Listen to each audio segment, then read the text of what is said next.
Bem-vindo ao Papo Espírita, a espiritualidade na sua vida. Olá, queridos amigos, sejam todos bem-vindos. Este é mais um programa Papo Espírita. O tema de hoje, o Alzheimer na visão espírita. E nosso convidado especial para falar sobre esse tema é o Dr. Carlos Durgante, médico geriatra, professor do curso de pós-graduação em Saúde e Espiritualidade da Universidade de Caxias do Sul, diretor do Departamento Editorial da AME Brasil, conselheiro da Sociedade Beneficente Bezerra de Menezes, de Porto Alegre, e autor de diversos livros. Dr. Carlos é um dos coordenadores do livro Psiquiatria Iluminada, as contribuições de André Luiz pela psicografia de Chico Xavier, publicado no ano passado pela AME Brasil. Ele é autor do capítulo 12 dessa obra, cujo título é Os Estados Dementais no Final do Ciclo Vital. Seja muito bem-vindo, Dr. Carlos. Muito obrigada por aceitar o nosso convite. Imagina, muito obrigado, Ana Cristina e os demais, muito obrigado ao pessoal aí do Papo Espírita que acompanha, né? E eu sei que eu estou falando para Brasília, coisa boa, nós estamos aqui no sul do país, nos fins de semana mais quentes que já vivenciamos nos últimos anos, não sei se vocês acompanharam, chegamos a 41, 42 graus nessa terra. Sim. Que acham que Porto Alegre é frio no inverno, mas no verão, olha, é mais quente que qualquer outra capital desse país. É um caldeirão, né, doutor Carlos? Não tem ideia. Que dias que passamos aqui. Bom, doutor Carlos, vou fazer assim uma introdução sobre o Alzheimer. Ele foi estudado pela primeira vez em 1906 pelo psiquiatra alemão Alois Alzheimer, que tinha uma paciente aparentemente saudável, que aos 51 anos foi progressivamente perdendo a memória. Em poucos anos, o seu quadro neurológico evoluiu para uma total incapacidade de cuidar de si. E ela veio a falecer aos 55 anos. Então, o Dr. Alzheimer estudou o cérebro dessa paciente e descreveu alterações anatômicas e patológicas características da enfermidade, que passou a ser chamada doença de Alzheimer. Então, doutor Carlos, dá um panorama para nós, na visão da ciência, sobre o Alzheimer, como ela impacta a população. Sim, muito obrigado. É bom nós entendermos que se nós estivéssemos agora aqui conversando numa academia de médicos, cientistas, a medicina tradicional, né, que ainda a base dessa medicina é um modelo biomédico muito... aquele biológico, através das evidências, eles provavelmente iriam achar as pessoas fora da casinha, falando de questões espirituais. Mas quando nós vamos fazer uma interface com as questões emocionais, com os sentimentos e emoções, e vamos mostrar o quanto a mente, o sentimento, né, a moral estão interligadas, aí nós já começamos a mostrar a eles, opa, nós não estamos alucinando, nós estamos trazendo evidências que foram já antecipadas há mais de 70, 80 anos por Chico Xavier, na psicografia, no caso de André Luiz, né, e ainda antes, quando Kardec falava, né, dessa questão vibracional, do pensamento, das influências. Então, se nós voltarmos muito atrás, nós vamos ver que essas descobertas de hoje já eram faladas lá. É que a ciência, ela caminha por um outro caminho, ela precisa de evidências mais robustas, até que ela começa a olhar para o lado e ver, opa, devemos ampliar o nosso conhecimento, porque há outras informações importantes acontecendo, nem tudo é explicado pela ciência tradicional, nem tudo a gente pensa assim, a causa das doenças, qual é a gênese das doenças em geral? Será que a maior parte das doenças são inflamatórias só? Será que elas são infecciosas, traumáticas, autoimunes, neoplásicas? As doenças têm essa etiologia. Tanto é que a demência senil do tipo Alzheimer é classificada pela ciência tradicional como uma doença neurodegenerativa, que tem componentes genéticos, tem componentes inflamatórios, mas não é só isso que explica. E os anos foram passando, desde 1906, quando esse médico psiquiatra e neuropatologista descobre essas alterações no cérebro dessa paciente dele, que ele mesmo abre essa paciente, faz a necrópsia e observa as alterações e dá o nome dele. desde ali, mais de 100 anos, né, nós descobrimos muitas outras causas. Então, ainda hoje, para a ciência, ainda hoje, tá? Ela desconhece essa influência de vidas passadas, ela não reconhece ainda, né, que a pessoa pode trazer consigo, inclusive como uma característica do seu processo evolutivo, do seu planejamento reencarnatório, trazer aquela enfermidade como uma prova, não vê assim, mas o Espiritismo ele amplia um pouco mais esse conceito. Depois nós vamos ver que vão ter mais perguntas, eu vou ir mais adiante. Mas aqui para a ciência tradicional é uma desordem. De repente, uma desordem que começa mais ou menos 30 anos, 20 anos, 30 anos antes do nosso pai, mãe, vô começar a apresentar sinais clínicos da demência. Então, existe um período longo de doença pré-clínica, em que não há sintoma algum, não se suspeita de quase nada, e esse período pode levar 2 até 3 décadas, porque é um processo que vai acontecendo, né, microscopicamente, dentro do neurônio e depois fora dos neurônios, comprometendo toda aquela estrutura de conexões que esses neurônios têm para que se deem a harmonia, para que a gente lembre, que a gente faça abstração, que a gente consiga imaginar algo, né, e recordar e lembrar de uma informação recente, de executar atividades sem se perder, sem se desorientar no tempo e espaço. Então, enquanto nós não tivermos essas alterações significativas nos nossos cérebros, vão funcionando bem.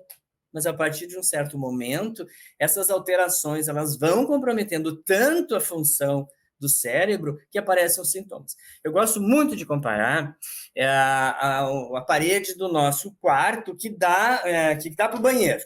Tá? Então, de repente, começamos a observar aqui no teto, ou podemos comparar com o apartamento de cima, começa a aparecer uma área pequena de umidade, um bolor, e essa área pequena ela vai aumentando, ela vai tomando conta, daqui a pouco todo o teto está assim, a parede está assim, o que houve? É um vazamento que já tinha, né, nesses canos há muito tempo, e a gente não via, até que a umidade cresceu tanto que tomou conta.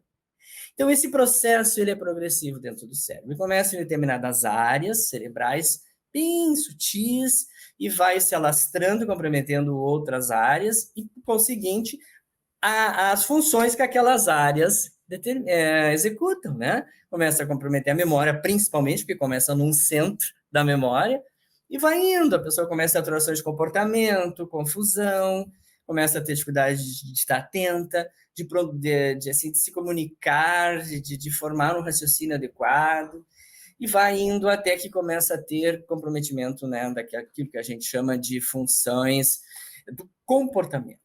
Isso é uma característica dessa doença que muito poucas têm, que é mudar o perfil da pessoa. Por exemplo, o pai era de um jeito, mas ele foi envelhecendo. Tudo bem, a gente sabe que o envelhecimento acaba acentuando algumas características que temos, até atenuando outras. Mas o envelhecimento patológico, no caso de quem tem essa doença, essas alterações podem se acentuar tanto que o pai, que era uma pessoa querida, alegre, passou a ser um desconfiado, bravo, egoísta, agressivo. Há uma mudança também, não só no comportamento, com traços dessa personalidade, né, construída há muitos anos. Como a demência é um desarranjo, é um processo de desfazer aquilo que já se teve, então alteram até as características do nosso próprio perfil da nossa personalidade. Felizmente, essa doença, amigos, ela é muito rara antes dos 65 anos de idade, muito rara. Essa paciente do Dr. Lois, ela manifestou aos 51 anos, que foi chamada de uma demência precoce. Essa senhora provavelmente tinha Alzheimer, sim, mas causada por uma mutação genética. Ela tinha lá um problema, naquela época não se fazia, mas ela tinha uma alteração nos genes. É um caso são percentuais muito baixos, muito raros, de demência senil causada exclusivamente por uma mutação genética, mas tem, tá? Mas que a maior parte das causas estão relacionadas ao envelhecimento. Então, por isso que ela vai aparecer em torno de 2%, 5% aos 65 anos de idade, e ela poderá chegar a 35% aos 80% e quase em torno de 50% aos 90 anos. Então, os nonagenários, as pessoas bem idosas, têm um risco grande de desenvolver essa doença. Porque ela a característica principal dela é a idade, o processo do envelhecimento. Assim como nós vamos encontrar artrose, assim como nós vamos ver os desgastes dos discos intervertebrais, a osteoporose, outras doenças próprias de um processo da idade, né? Desse contínuo que é o envelhecer. E tu me perguntasse também, Ana, números. Antes disso, então, Alzheimer não é uma doença infecciosa, não se transmite por um vírus, por uma bactéria. Ela tem várias causas. Por que se formam dentro do cérebro emaranhados, chamados neurofibrilários? Por que se depositam um tipo de proteína em excesso dentro do neurônio e mata esse neurônio? E depois, esse envolvimento neurofibrilar envolve as conexões e acaba destruindo tudo. Então, não há comunicação praticamente de um neurônio para o outro. Várias áreas do cérebro ficam bastante comprometidas e começam os problemas. Então, inicialmente, não se sabia por quê. Por que uns nasciam com isso e outros, por que uns tinham essa doença e outros manifestavam, né, aos 60, 70 anos, e uma boa parte de idosos não. Não se sabia. Até muitos anos atrás. Agora, recentemente, vamos pegar nas últimas décadas, exatamente, não dá para dizer década, desde 2008, 2009, começaram a vir estudos robustos mostrando que há fatores de risco. Então, não é do nada. Ela não é uma doença assim do acaso. Bom, ela tem, sim, questões, contribuições de conforme nós nos comportamos. Então, não é genética, predominantemente, não é. Sim, ela está relacionada a um processo de envelhecer, mas o processo de envelhecer também nós podemos trabalhar ele no sentido de diminuir os danos ocasionados ao nosso corpo através do controle, óbvio, de todos os fatores de risco, de como é a nossa saúde, o quanto nós investimos nos cuidados preventivos, o quanto nós tratamos as doenças que já aparecem em nós, como cuidamos dos sentimentos, como cuidamos das emoções, como lidamos com as adversidades, como nos socializamos, como praticamos nossa crença. Tudo interfere, tudo pesa, tudo protege, tudo, ou não, né? Tudo agrava, tudo predispõe. Vamos começar a entrar, doutor Carlos, vamos começar a entrar agora nessa visão da doutrina espírita. E eu queria passar a palavra para a Thelma, começar a perguntar aqui. Eu gostaria, estava aqui pensando, essas informações são tão importantes para todos nós, porque geralmente a gente não se preocupa nessa parte de como envelhecer, né? A gente vai seguindo a nossa jornada, a trancos e barrancos, e sem parar e ver, gente, como é que eu vou envelhecer? E principalmente que nós estamos vivendo uma fase que a maioria das pessoas estão vivendo mais tempo. Então, as coisas vão surgindo em nós.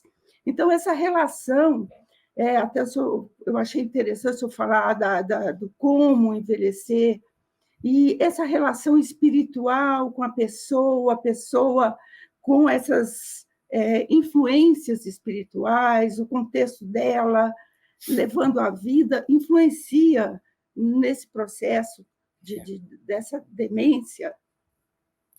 O Espiritismo, a doutrina, já fala nisso há mais de 150 anos, e quando Chico começa, né, a escrever os livros, né, auxiliados por André Luiz, nós vamos ver a doença, né, a manifestação da enfermidade dentro de um mecanismo de prova, de aprendizado, a questão do pensamento, das influenciações, dos sentimentos.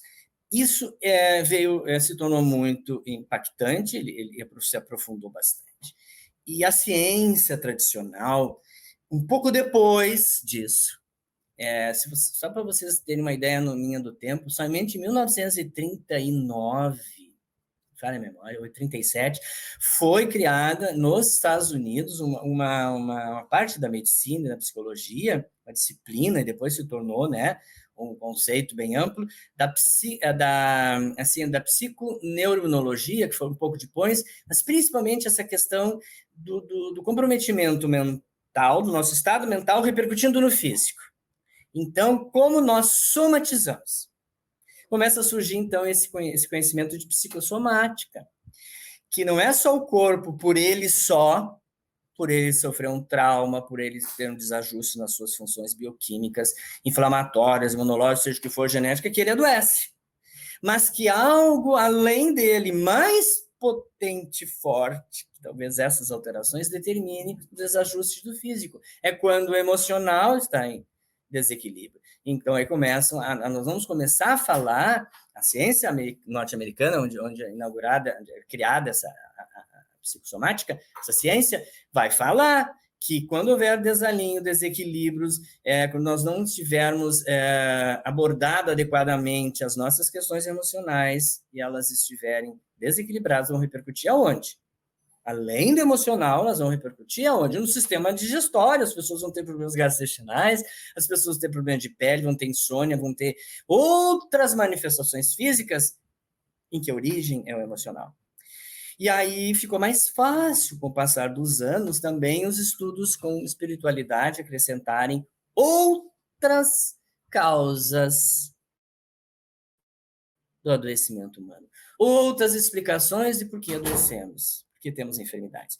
E a questão espiritual, dentro do entendimento espírita, é muito importante. Por que diz, eu até anotei aqui, olhei para vocês, o que é esse resumo grande para o espiritismo do adoecimento? Ele vai falar que a influência, sim, mas ele vai dizer que, principalmente, mais do que a tendência que trazemos de vidas passadas para desenvolvermos aquela doença, mais do que isso, há em nós o quê? Um componente determinante, que é a qualidade dos nossos pensamentos. Ao longo das nossas vidas, das anteriores que nós trazemos ainda como necessidade para manifestar nestas aqui, para continuar complementando, ou aqui nessa existência, agravarmos ainda este conteúdo, essa qualidade do que pensamos e através daí de como agimos, porque é o teor são o teor dos nossos pensamentos, a qualidade deles que vão gerar os nossos sentimentos e as nossas atitudes e os nossos comportamentos, que vão determinar também, numa sequência, o nosso adoecimento ou o nosso estado de saúde mais equilibrado. Então, para a doutrina espírita, amigos, a qualidade dos nossos pensamentos associada às tendências e suscetibilidades, isso é muito importante, todos reencarnamos suscetíveis, tá? A manifestações do que trazemos, mas principalmente do meio que reencarnamos, do caminho que seguimos, de manifestarmos as nossas tendências boas ou ruins, de atenuarmos, né, as nossas falhas e a partir daí construirmos, né, um caminho de evolução moral ou não. Vai depender muito dessa influência. Então, nós trazemos tendências, mas nós estamos encarnados hoje num novo meio, numa outra sociedade, muitos anos ou séculos depois da última encarnação.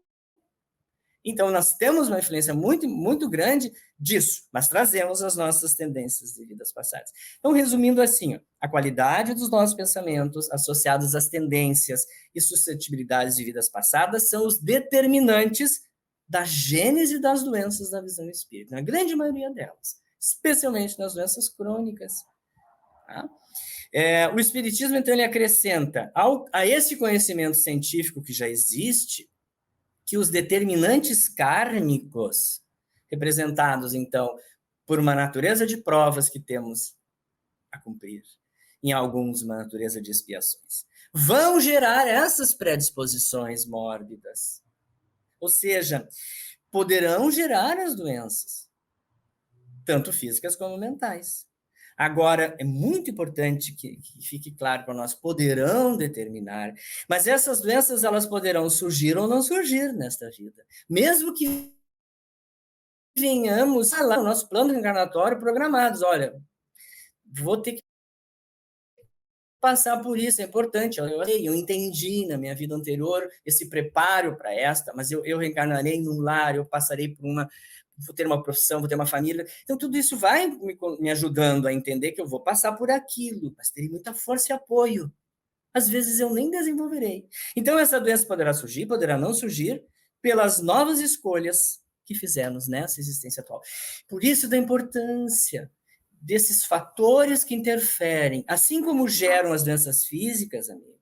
Eu nasço, mas eu vou trabalhar numa cidade com um alto índice de poluição e eu fumo. O que eu fiz? Eu fiz isso. Foi por minha determinação que eu decidi, né, viver exposto a um fator de risco externo, que vai o quê? Agravar a minha doença, poderá gerar em mim um câncer. Ao longo da minha vida, eu optei por comer de uma forma desequilibrada, eu estou muito acima do peso, etc. Então, eu aumento meus riscos, os fatores de risco com um adoecimento físico. O que é isso? Isso é livre-arbítrio. Isso é uma escolha nossa.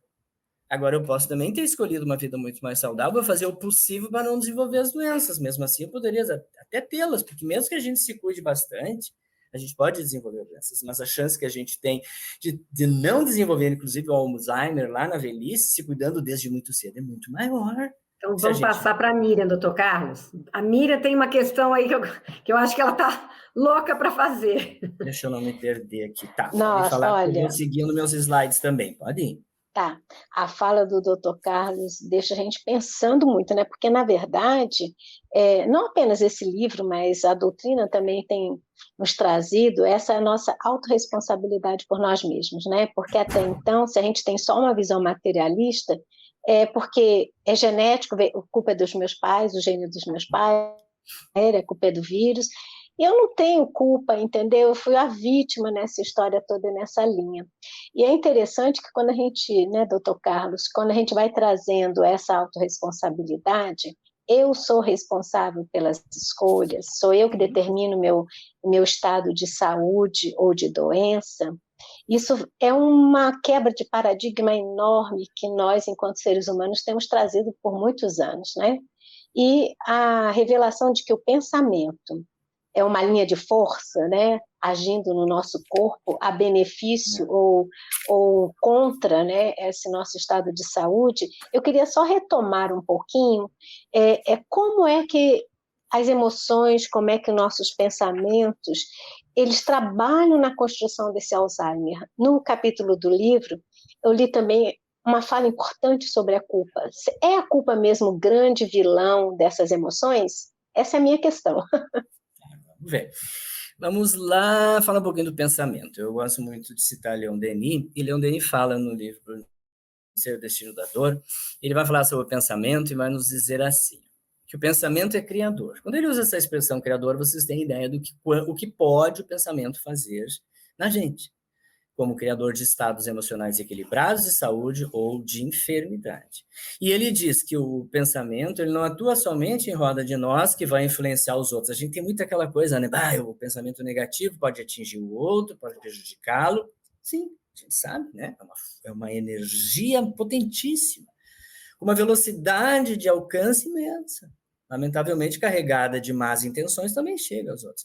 Mas esse pensamento, ele influencia muito mais a nós. Talvez é aí que seja essa grande mudança de paradigma, o quanto nós, em estado de adversidade, de raiva, de descontentamento, de ódio, vivenciando uma culpa que, se não for tratada, vai se transformar numa revolta, que vai se transformar em sentimentos negativos, de desviado de um retorno ao centro, ao equilíbrio, vai acabar fazendo toda a tua vida revoltado com uma situação lá da tua infância, e tu vai ter uma vida, né, muitas vezes também sem boas conquistas, totalmente desajustada, porque lá no início tu não conseguiu resolver. Então, culpas, passamos por inúmeras vezes, talvez por não nos sentirmos amados pelos nossos, ou não amarmos os nossos o suficientes, cultivarmos esse sentimento horrível, e ele pode tomar o caminho da resolução, se nós buscarmos ajuda, ou que é levar a isso, a sensação de revolta, de indignação da vida, de projeção daquela sensação ruim para a vida, para os outros. E isso, né, doutor? Vai embora para isso. Desculpa interromper, essa sensação de revolta, ela pode percorrer várias vidas, né? Sem solução. Sim, mas imagina, se tu não desperta para esse autoconhecimento agora, que tu precisa combater esse sentimento, que é o que Leon Denis sempre dizia, o grande objetivo da nossa vida é combatermos a nós mesmos, as nossas dificuldades. Então, se a gente perpetua, nessa já vai agravando mais ainda, e nessa já pode se manifestar a doença. Por sentimento assim, o que uma revolta pode levar, né? Uma culpa levando à revolta, a indignação, ao ódio, à hostilidade, tu não conseguir saborear as coisas boas da vida e tu viver uma boa parte dela sempre funcionando no negativismo, funcionando tua vida no pessimismo, na desesperança. Isto, a ciência já tem comprovado que traz doenças, e o espiritismo já vem falando há muito tempo antes. Então, quando a gente fala da influência do sentimento, a gente vai ver exatamente como ele diz, o Leon Denis diz, ela atua principalmente em nós, esse pensamento. E o pensamento vai gerar nossas palavras, vai gerar nossas ações, e aí, através disso, é que a gente vai construir dia a dia o edifício grandioso, miserável da nossa vida, presente e futura. Ele usa Doutor Carlos, essa construção, né, da felicidade ou do sofrimento que está em nós. posso só interromper um pouquinho? Mas Fui eu, porque frequentemente. na sua fala me lembrei aqui, porque às vezes eu também me pego nesse hábito terrível, o hábito de, em determinadas situações, a gente pensar na questão negativa, no pior cenário daquela situação, como se a gente pudesse se proteger ou se a gente pudesse criar nossas possíveis ações diante daquele pior cenário. Na verdade, quando a gente para pensar, nenhum daqueles cenários ocorreram, mas isso é um hábito mental de negativo, né, de olhar o lado negativo, que muito pode contribuir para isso também, não? Claro, mas todos nós, em diversos momentos desses 2 anos de pandemia, ou vamos voltar atrás, em outras situações que cada um vivenciou, mas vamos falar de uma questão mais coletiva, tivemos sentimentos de desesperança, de preocupação, de medo, de fobia, quantas pessoas, por mais espiritualizadas que fossem, tiveram manifestações de situações de ansiedade, agravaram sua depressão. Então, somos em processo de espiritualização, nós somos infinitamente muito mais humanos, com todas as nossas fraquezas e dificuldades. Então, diante dessa incerteza, porque a pandemia, além dela trazer o medo, ela trouxe uma característica que era a incerteza no primeiro ano, depois com as vacinas melhoraram, e este ano, eu estou convalescendo de uma Covid, estou aqui conversando com vocês, hoje é o 7º dia, graças a Deus estou bem, mas passei 4 dias indisposto, mas uma Covid mais branda, a gente já estava vacinado. Então, essa situação nossa de incerteza gera sentimentos ruins, a gente fica bravo, a gente fica hostil, a gente fica desesperoso, as pessoas, mas é momentâneo, é um tempo curto. E nós temos capacidade de se dar conta que esse sentimento e esse estado não pode permanecer por muito tempo, porque ele estará prejudicando as nossas células, ele estará passando essa informação para as nossas células e as desestabilizando. Dependendo da suscetibilidade de cada um, nós vamos manifestar uma doença. Ou não, nem todos, né? Tem gente que passa a vida inteira vivendo sobre um temporal de sentimentos ruins e não desenvolve quase doença nenhuma, mas tem muita gente que suscetível, por ser mais suscetível, né? Tem, mas a gente está desequilibrando um pouquinho o nosso sistema imunológico, modificando nossos hormônios, a gente tem que recuar e estabilizar. Agora, imaginem as pessoas que ao longo da vida ou já vem de outras, mantendo como característica sua pensamentos destrutivos e sentimentos doentios dentro de si. E isso André Luiz fala como uma das causas principais do adoecimento humano. Ele diz assim, que os pensamentos destrutivos e os sentimentos doentios ou sentimentos desequilibrados parecem gerar as perturbações ou os desequilíbrios energéticos em nós. Como nós somos muito mais energia, vibração do que reações bioquímicas, e nós somos muito mais isso, energia do que matéria, nesse sentido. Essa energia em nós, ela que vai gerar essas doenças. E aí, eu te respondo que sim, esses sentimentos negativos de diferentes naturezas podem causar doenças. Nós estamos conversando, mas essa palestra que eu já fiz algumas vezes, eu fiz uma correlação entre o que a ciência nos últimos anos tem falado sobre sentimentos negativos, sobre depressão, ansiedade, hostilidade, né, neurastenia e doenças. E muitas dessas há um link falando em que aumenta o risco de Alzheimer, aumenta o risco de declínio cognitivo. Então, essa ciência tradicional que também fala que diabetes aumenta o risco, hipertensão aumenta o risco, velhice aumenta o risco, obesidade, colesterol alto. Ela tá falando que ansiedade, transtornos de ansiedade no geral, depressão. Mas ela vai falar também de sentimentos, que tu pode até não ter depressão, mas tu tem raiva de quase todo mundo. Tu é uma pessoa pessimista, tu é uma pessoa assim que tem muita pouca facilidade de modificar a tua opinião a respeito das coisas que estão acontecendo. Então, tu é uma pessoa muito negativista e pessimista diante de qualquer panorama e painel que apareça. Quantas vezes, doutor Carlos, a gente nem se dá conta desses sentimentos todos que a gente experimenta, né? A maioria de nós vai vivendo uma vida no automático e achando, a gente teve muita pouca informação e educação a respeito das nossas emoções e dos sentimentos. Mas eu queria tocar num ponto que o senhor fala no seu livro, que é, no caso da pessoa que está com Alzheimer, vai desenvolvendo aquilo, né? Por exemplo, quem assistiu aquele filme Para Sempre Alice, toma contato com a realidade de uma pessoa jovem de 50 e poucos anos, né? Que, de repente, perde a memória muito rapidamente e ela termina que ela nem sabe quem ela é, e ela foi uma grande professora, né, da universidade. Esse desligamento que a gente vai fazendo, quem tem Alzheimer, né, vai fazendo da realidade, vai se descolando do mundo que a gente está vivendo, né, ao ponto de não conseguir cuidar de si. O que acontece com o espírito dessa pessoa nessa situação?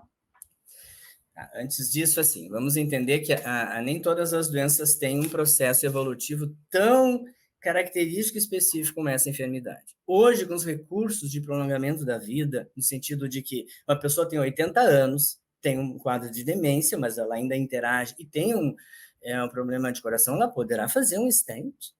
Se ela tem até mesmo um câncer, que se o câncer feita a cirurgia, a cirurgia é curativa, essa pessoa de 85 anos que tem demência vai fazer.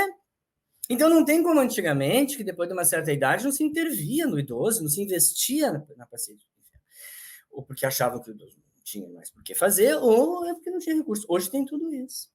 Então, os idosos estão vivendo muito mais e estão passando por todas as etapas da doença.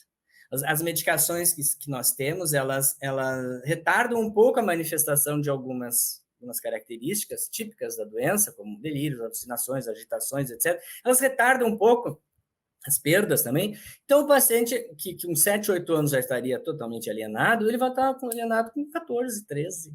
Então, ele está vivendo cada vez mais dentro dos ciclos de uma primeira fase em que ele se dá conta que já está esquecendo. Salvo ele mora lá nos confins da Terra, ele nunca ouviu falar dessa doença, não tem internet, ele não sabe o que está, mas ele está sabendo que provavelmente ele já tem. Ele vai no médico, no primeiro momento tenta esconder, falam DA, alguma coisa escondida, DA, demência de Alzheimer. Quantas vezes eu passei por isso, a família pede, não fala ainda, tá? Ou vem depois para a gente conversar, ele desconfia que ele está evoluindo para essa doença, e isso gera, no início, a depressão, quase sempre, né? Ansiedade, tristeza, depressão. Então, ele é tratado. Ele tem consciência. Essa é a fase mais difícil para o portador da doença. A fase intermediária, em que ele está perdendo as capacidades, já não consegue mais fazer as coisas dentro de casa, a mãe já não é mais liberada para cuidar da cozinha de nada, e quando ela sai supervisão, mas ela já não lembra mais da senha, está sempre perguntando, repetindo as mesmas coisas, às vezes já está até institucionalizada. E quando ela vai evoluindo, então, há mais de 10 anos, em muitos casos, em que a doença já está mais avançada, lembre, aquela infiltração no teto, na parede da minha casa não foi providenciada, ela continua, então, ela tomou boa parte do cérebro, a doença, aí existe realmente isso. Primeiro já não lembram mais quem são, desconhecem, depois começa a ficar a maior parte do tempo só dormindo, só vão para a cama, e vão permanecendo boa parte na cama. Cada vez mais essa doença evolui próxima do seu final, e certamente, né, ali o espírito, ele já não, como já não há mais interação alguma desse corpo com os seus, eu coloquei no livro, porque isso faz muitos anos, eu tive uma intuição que isso possa acontecer, não li em lugar nenhum, continuo falando, que esse espírito, aquele que tem essa permissão, né, gente, nem todos que estão ali sofrendo e passando pela demência senil, nem todos foram espíritos, pessoas que aqui no nosso plano fizeram bem, moralmente buscaram evolução, mas aqueles que buscaram, né, lutaram com isso, lutaram com suas diferenças, suas dificuldades, e buscaram serem melhores, tem lá no fim da vida essa permissão, esse privilégio, essa benesse de poder se deslocar mais intensamente desse corpo e no plano espiritual, né? Vivenciar o que eu espero, que eu aguardo. E aí eu coloco no livro, que essa é a tua pergunta, é que muitas das vezes esse espírito, com a clareza que ele tem, ele percebe no plano espiritual, ainda encarnado. Muito importante que a gente tenha isso. Isso acontece com muitos pacientes em coma também, né? Eles estão ligados ao cordão, estão ainda nesse corpo, mas o espírito, aí é permitido que esse espírito realmente vivencie em outras dimensões de experiências. Ele vai ter a consciência, a clareza de olhar para os seus familiares e ver o que os seus familiares estão fazendo, como é que ele está sendo cuidado, porque um grande convite ao aprendizado desta doença é este. Como é que eu estou lidando com a doença do pai e da mãe, a limitação, a fragilidade deles, a perda, e eu sendo envolvido para cuidar? O exercício desse amor, que muitas vezes é convidado pelo planejamento reencarnatório para se dar lá no início, quando nasce uma criança portadora de Down, ou qualquer outra deficiência ou dificuldade, que aquele amor, aquele cuidado dos pais é integral a este.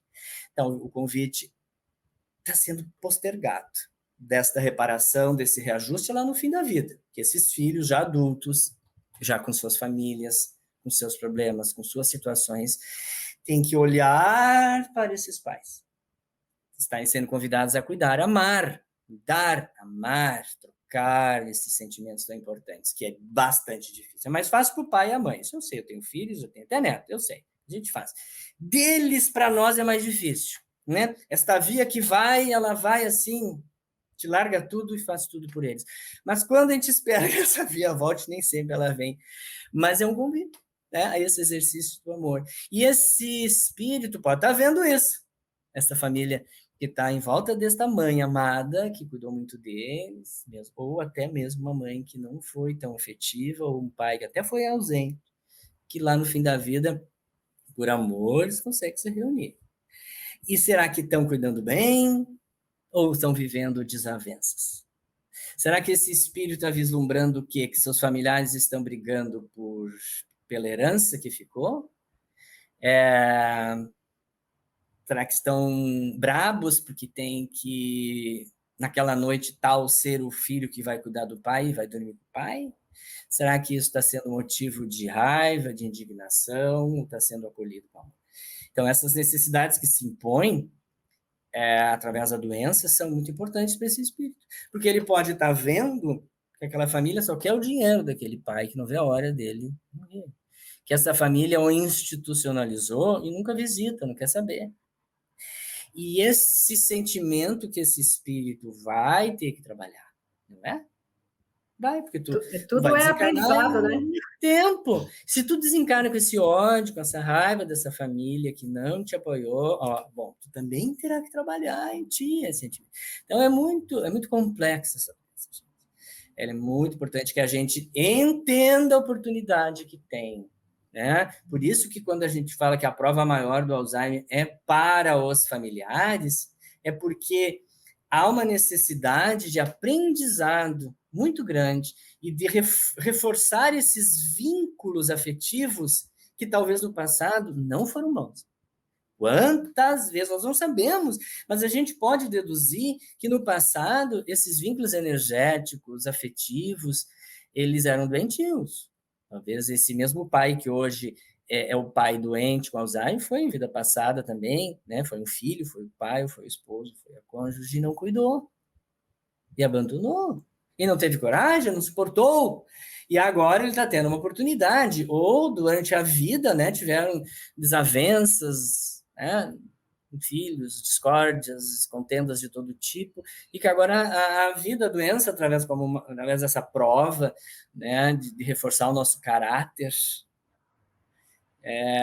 ela vem para aproximar, para que a gente supere as dificuldades, consiga amar, perdoar, cuidar, renuncie ao que pode ser renunciado e ajudar. Então, eu vejo sempre desse lado a doença, né? Temos que ver assim, porque será que eu vou mudar a evolução da minha doença, Ana, Miriam, Thelma, se eu passar a vida inteira bravo, furioso, indignado com a ciência, que não tem cura, que não tem remédio, que não tem vacina, que não fizeram isso? O que vai acontecer?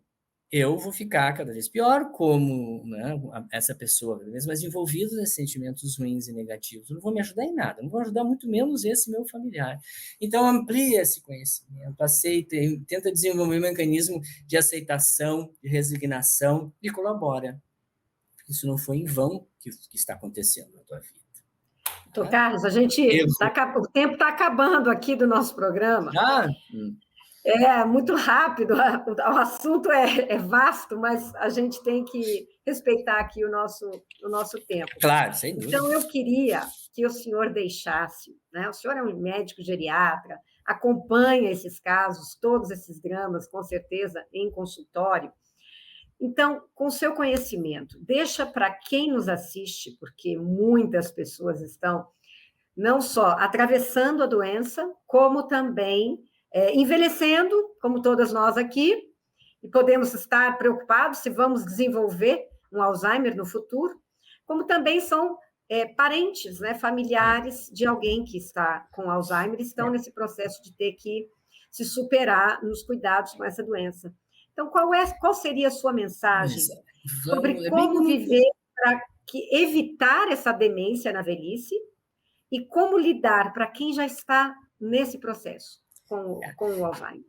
Para evitar, assim, a vida, a gente começa a construção da nossa velhice logo que a gente nasce, muito antes, né? Tem estudos mostrando que dentro do útero materno, dependendo do ambiente familiar hostil em que essa criança está, ela já começa ali a acelerar o processo de envelhecimento. Então, nós já começamos a envelhecer ainda antes de nascermos. Então, todos os fatores externos que nos geram sofrimento, que nos fazem geram tristeza ou sentimentos ruins que a gente nutre, que a gente não consegue olhar para frente com esperança e acaba olhando o futuro com hostilidade negativa. Cada vez que a gente tem esses comportamentos, a gente está comprometendo a nossa saúde.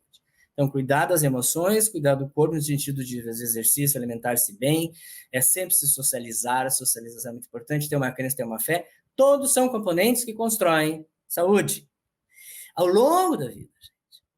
Isso é um passaporte, não é garantido que eu vou conseguir chegar ao meu destino, mas eu comprei o ingresso para assistir aquele show, comprei a passagem para viajar até o seu destino final, pode ser até que eu não chegue, mas eu estou com ela em mãos, se eu não tiver nem isso, vou ter. Então, esses cuidados para prevenção. Agora, quando ela se instalar em nossa vida, fomos nós no início da doença, que a gente tenta entendê-la como uma oportunidade.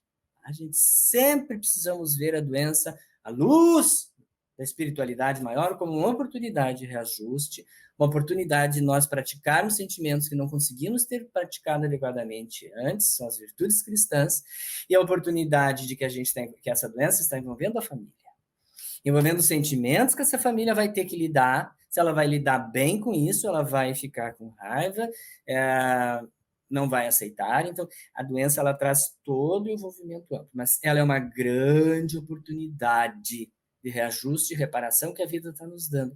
Se eu enxergar assim, ela vai ser mais leve, esse fardo será mais leve. E eu quero encerrar com uma mensagem que eu gosto muito, uma mensagem que Leon Denis fala sobre qualquer um de nós que está ouvindo, de diferentes naturezas, estamos enfrentando alguma prova necessária para a nossa evolução. Essa prova ela vem frequentemente na forma de enfermidade. E Chico Xavier falava que as enfermidades eram apenas desequilíbrios, desarmonias da alma. Se nós nos equilibrarmos harmoniosamente, nós vamos resolver os problemas das doenças físicas. Então, elas são necessárias, muito necessárias, para esse nosso aprendizado.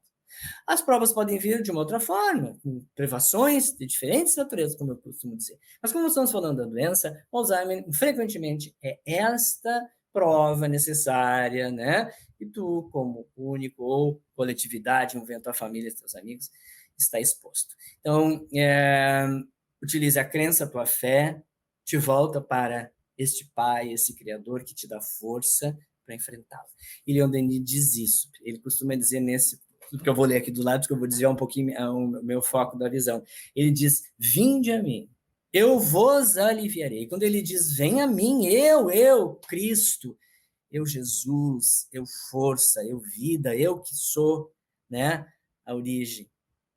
Vem a mim, eu vos aliviarei, eu vos conciliarei. Eu vos tornarei mais doce a vida e mais fáceis a coragem. De alguma forma, tu vai ter em mim coragem.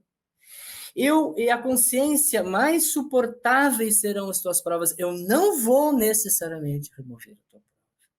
Eu vou fazer com que tu tenha coragem, que tu a suportes e tu tenha realmente fé para passar por elas. Povoarei de bastante claridade vosso caminho escuro e tortuoso.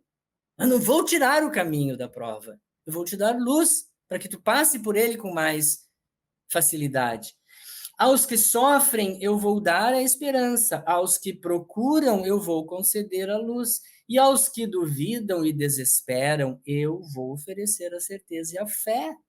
Então, ele vai nos dar isso. Mas a gente precisa fazer alguma coisa para ser merecedor disso.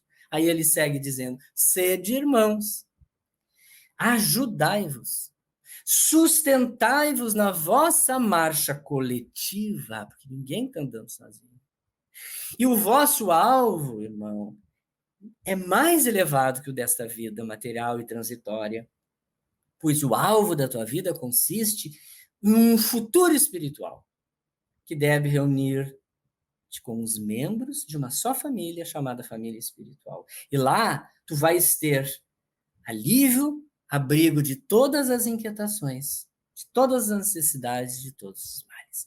Então, há esta caminhada, essa jornada caminhada para todos nós, com um peso maior, um peso menor, com comprometimentos maiores ou menores, mas todos estamos passando. Então, compreender a luz, por exemplo, de uma doutrina espírita ou de qualquer outra crença, é uma forma de atenuar, de nos ajudar a passar por ela. E aproveitar essa prova, aproveitar essa oportunidade, porque se nós virarmos as costas e não aproveitarmos, ela não vai dissipar-se. Né? Ela vai estar presente, continuará, em algum momento voltaremos, estaremos de novo ela, e ela poderá estar mais difícil. Mais difícil, exatamente. Mas, aproveitemos agora a grande oportunidade pelo grau de esclarecimento que a gente tem nessa existência. Mas não é fácil, né, doutor Carlos? Mas com essas palavras, torna tudo um pouco mais palatável. A gente saber que não estamos aqui passando por todas essas doenças, ainda pensamentos muito desregrados, os nossos desequilíbrios, mas que esse é o nosso processo e que isso não termina aqui. Esse é o momento que a gente está vivendo, que a gente tire as lições dessa oportunidade, né, como o senhor falou, e que a gente possa avançar nessa caminhada. A gente queria convidar quem gostou do tema, né? Nós trouxemos também antes a doutora Antônia Marilene, que também é uma coautora do livro Psiquiatria Iluminada, eu queria que a produção mostrasse. É uma edição da AME Brasil, e ela pode ser adquirida. Eu adquiri na Amazon, o e-book, e a AME Brasil também está vendendo. Então, entra lá no site da AME Brasil, né, doutor Carlos? E acho que faz o pedido e eles compram direto da gente. Né? As casas espíritas hoje, quase também todas estão têm, vendendo, a Candeia, né? Distribui, tem várias casas espíritas. Perfeito. E tem no nosso loja virtual. E a nossa intenção é trazer outros autores, todos são médicos, né? Profissionais renomados que estão trabalhando também nessa vertente da espiritualidade, baseado na doutrina espírita. Doutor Carlos, muito obrigada por estar aqui conosco, trazer o seu conhecimento para nós. Miriam e Thelma também, muito obrigada. Todos vocês que nos assistiram, se vocês gostaram desse conteúdo, deem seu like, compartilhem com quem se interessar por esse tema, né? Acessem a nossa playlist, a gente tem mais de 200 programas com muitos assuntos interessantes. Então, muito obrigada a todos vocês e até a próxima semana. Muito obrigado. Obrigada. Boa noite a todos.